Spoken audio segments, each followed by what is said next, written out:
Hey guys, Steven here with SCS Pickleball, and today we're diving into the differences between the new CRBN TruFoam Genesis paddles and the full foam Selkirk Project 008 paddles. So without further ado, let's dig straight into it. So the CRBN TruFoams come in at a price of $280, and you can use my code STS Pickleball to take 10% off, making them $252. And the Selkirk 008 paddles come in at a price of $288, and you can use my code INF-STS Pickleball, which is my Selkirk specific code, to get a digital gift card back with your purchase. That's right, we now have two options in the full foam category, so let's dive in and see how they differ, what they feel like, and what the metrics breakdown looks like in comparison between these two paddles. First off, let's analyze the core design. The CRBN TruFoam Genesis paddles are utilizing a proprietary foam material that definitely provides more power than these 008s. The CRBN TruFoams also differ in that they have small cutouts or pockets in the core that allow the foam to flex more, increasing dwell time and thus increasing the spin. One thing to note here is that these full foam paddles should, and I say should because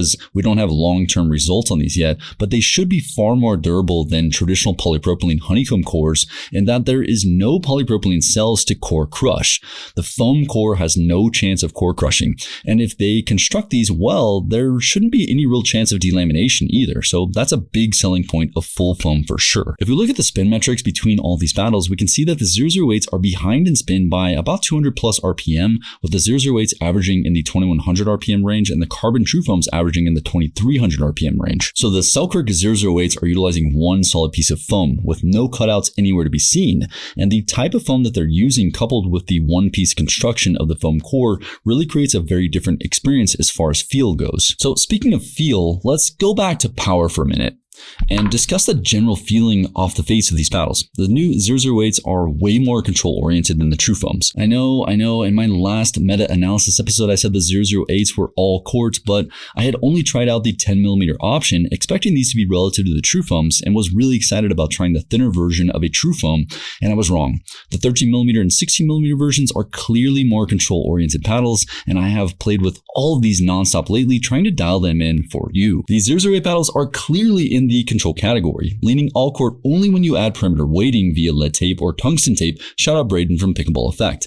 And to be quite honest, all of these new 008 full foam paddles absolutely need perimeter weighting. 13mm and 10mm Invicta are the only two paddles that I would say are at the bottom of all court in their stock form and are a bit less control oriented overall. The 008s have a way softer feeling off the face. It has this muted, dampened feeling, which is actually really nice if you want more control in your game. So this 16mm 008 tour shape is my favorite of the bunch, as it reminds me of a Selkirk Luxe, but with a larger sweet spot and no spray on grit, thankfully.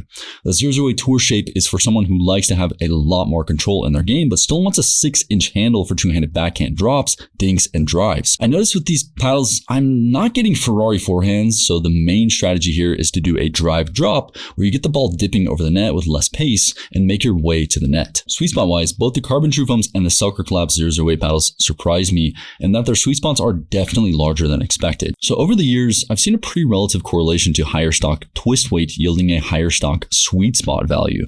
But both of these full foam core paddles have rather low twist weight numbers, as you can see here, but their sweet spot values out of 10 are on the higher end. Both the Selkirk 008s and the TruFoams are extremely forgiving off the face, especially this 60mm tour shape. This paddle has a huge sweet spot given the size of the face and how long of a handle that you get, as usually this would sort of squish the sweet spot and make it rather tight, but the sweet spot on this paddle is massive in comparison to a polypropylene honeycomb core paddle of relative shape and thickness. And the sweet spots on all of these paddles get even better when you add perimeter weighting. The only real downside here is the stock swing weight on some of these paddles, primarily the Tour and the Invicta shapes and the CRBN TruFoam 1 and 3. So there's not a whole lot of leeway in adding weight to the Tour shape or the Invicta shape, nor is there a whole lot of leeway in adding weight to the CRBN TruFoam 1 or 3 shapes without making them too head heavy. So I went with 5 inches of 1 gram per inch tungsten tape, starting 1 inch out from the grip and going up into the side of the paddle, and this has added more stability, more power, and has made the sweet spot on the lower end of the face even larger, which is nice. If you are an epic shape kind of person, then you have a lot to work with, as the stock swing weight on the 13mm 008 Epic is 111.3. Okay, so now that we have all of the fairly objective metrics out of the way, I'm going to break down who these paddles are for and my personal experience with them. So the Selkirk Project 008 paddles. or for someone who wants a paddle that has no chance, as we know of yet, of core crushing, wants a more control-oriented paddle, but at the cost of a high price tag of early adoption of this new technology. The 008s definitely have large sweet spots, tons of forgiveness, and the new tour shape is an awesome design.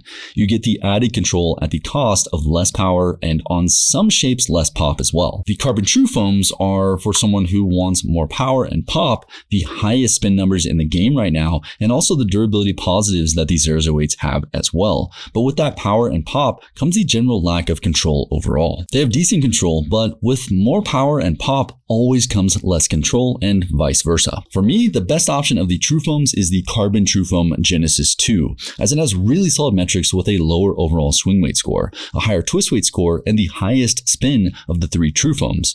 And of the 008s, the best option for me is the Tour 16mm. The reason why is the shape is really solid to play with, it has really solid control, it feels super lively in my hands, and provides a ton of forgiveness in comparison to a traditional PP honeycomb core of respective shape. I will say the 10mm and 13mm options with that more plush and soft foam core feel a bit out of place as they have more pop, but not enough power enhancement to justify the tighter sweet spot and general loss of control given the fact that they are thinner paddles overall in comparison to the 16mm versions.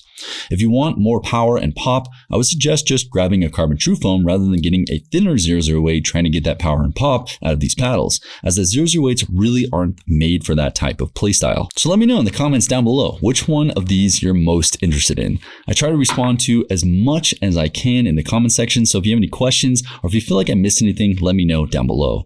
Click here if you want to see my review of the Titan Ball machine, which is the best machine in the space. Subscribe for more videos just like this one. Have a freaking wonderful day, and I'll see you in the next one. Peace.